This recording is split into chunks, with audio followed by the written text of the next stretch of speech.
Well, if you can get 100 people watching your live stream This and is they stay collaboration. on for an hour, when that live stream goes public on your channel, you're going to have 100 hours of watch time. That's really good. And I talk a lot about collaboration. One of the books that I've written is Business Networking for Startups and Side Hustlers. Collaboration is key. What you don't want to do is always be competing against other people that are a similar size or a little bit larger than you or a little bit smaller than you. Why not collaborate? Why not do joint ventures where you invite all of your audience, they invite all of their audience, and everybody wins? Don't think of them as your competition. Think of them as people you can work with. But what I would also add, don't allow people to just use your platform for their purposes. Okay. So what I do is I have a weekly podcast and I have minimum criteria for the people that I invite on my podcast. So one of the minimum criteria for me is they have to have at least 1,000 followers or connections on LinkedIn. You guys should check me out on LinkedIn as well, because that's where I spend a lot of my time and energy, and that's part of my ecosystem.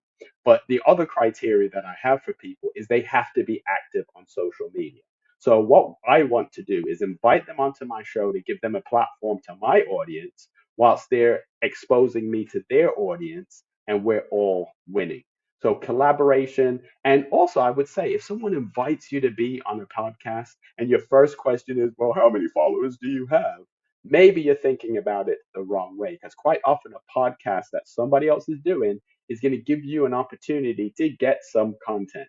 So they should give you permission to use some of the content from the podcast on your platform. And now you have some quality edited content that somebody else did all the work and you can utilize to build your channel. If you manage to do this once a week and you were doing it for 10 weeks, that's 1,000 hours of watch time right there. That's 1/4 of the goal that you have in terms of getting monetized as a small YouTuber and starting to earn from ad revenue. But not only that, you've started to build an audience that will want to support you and might donate in terms of super chats once you do get monetized. For those of you who don't know, part of the way the YouTube Partner Program works is that once you're monetized on YouTube, you get splits on ad revenue, and that's a 55-45 split, with you getting 55% as the content creator.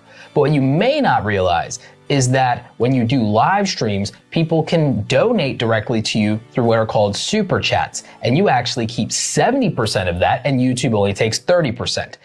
Again, you might feel iffy about that. Why is it they're taking 30%? But if you were on Twitch as a live streamer, they'd be taking 50%.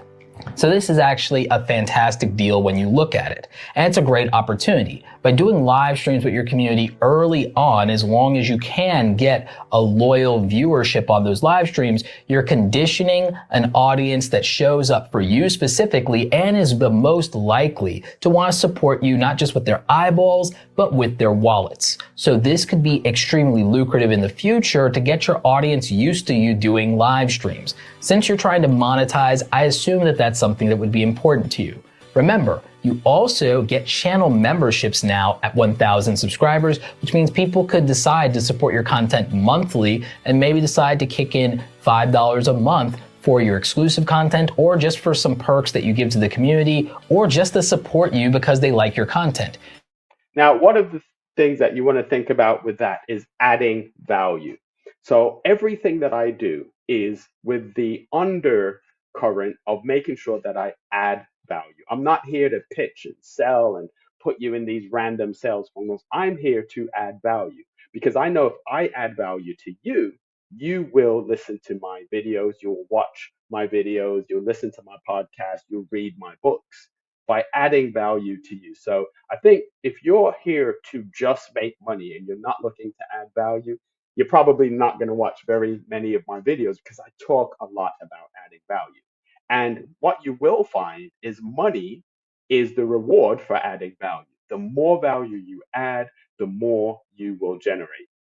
I want to stress to you again, make sure you check out Russell Brunson. Make sure you learn about sales funnels, because sales funnels, when used properly, are the glue that bring everything together. They bring social media marketing together. YouTube, KDP, which is book publishing, public speaking. They bring them all together because one of the things that Russell Brunson talks about in all of his books, and you can download them for free, one of the things that he talks about is psychology and why people buy and why these viral videos, thumbnails do well. So make sure that you're adding value. You're not just looking to get people to subscribe to your channel because probably you'll find that they won't if you're not adding value to them.